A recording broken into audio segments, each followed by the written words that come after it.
Could you please present yourself in a couple of words? Hi, my name is Ana and I work for the Federation of Evangelical Churches in Spain, and I am currently the coordinator of evangelical religious education in public schools. We are in about 1,000 schools in Spain, in primary schools and secondary schools, and we have about 20,000 students who take our religious education course. What was your motivation to become a member of the ICCS board? I think it's very important these days to join forces together in Europe. I think we're living in very secular days, and I think more and more there's a lot of opposition to religious education being taught in schools. So I think becoming part of the board, of the ICCS board, is very beneficial for us in Spain. I think we need a lot of collaboration and a lot of networking on an international level, especially for Protestant, for countries in which Protestant religious education is a minority. We need to come alongside other countries in which Protestant RE is stronger. So I'm very excited to become part of the ICCS board, and I think we're going to be able to do great things together, and I think collaboration is very needed. What do you think are the most important and the most pressing issues that the ICCS should work on? Well, I'm not sure if these are the two most important issues that ICCS should work on, but I would say that two things that I see as pressing needs that need to be addressed more and more on a global scale is, number one, that we are seeing a huge amount of religion illiteracy in the world, in Europe, in our countries, in our neighborhoods. I find that many people these days, many young people, just don't know the basics of the major religions of the world. And this is a major problem because it's leading to a lack of understanding of the other, of our neighbor. And I think it's creating a huge problem of polarizations that we're seeing these days in our societies, in which people, there's a lot of fear. There's a lot of lack of understanding of who these people who live next to me are. So I think religious education has a major role to play to combat this.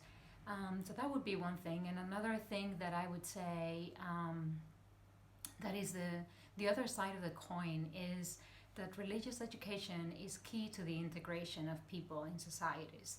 Again, if we know what the other person believes, then I am more prone to be less fearful about who they are and if I can be friends with them. So I think those are two issues that ICCS could very well focus on, and I think it would be of great benefit to everyone. Can you share one special memory that symbolizes the value of European cooperation? Yes, I can. I remember in 2016, Peter from the Comenius Institute, he came to our summer school that we have every 2 years for our teachers, and he gave a great talk about the importance of religious education in schools in Europe. And that was just a great moment for me as the host of the conference, but especially I really remember how much it touched our teachers. I think our teachers feel quite lonely and they feel like they are very isolated. So hearing Peter talk about the importance of RE was of great encouragement to them and to me. And I think we need an awareness of what's going on out there in Europe. I think a lot of the times we just feel very lonely, especially, as I shared before, in countries in which Christians are a minority.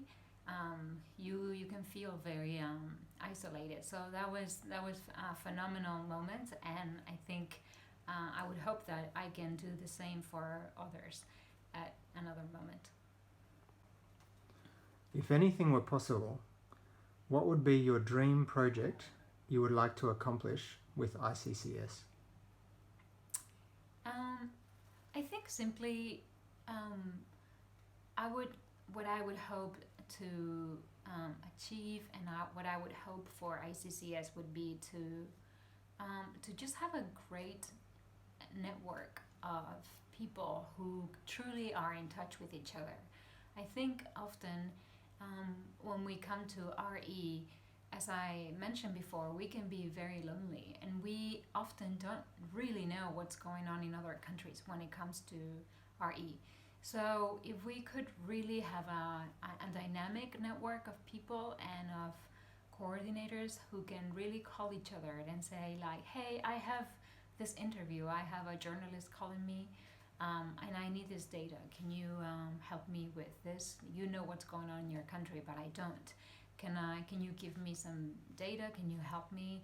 I don't understand the perspective of this thing in your country. So I think that would be the greatest project. I think just truly a dynamic, fun, and collaborative network of people who are in this field and who are experts in it.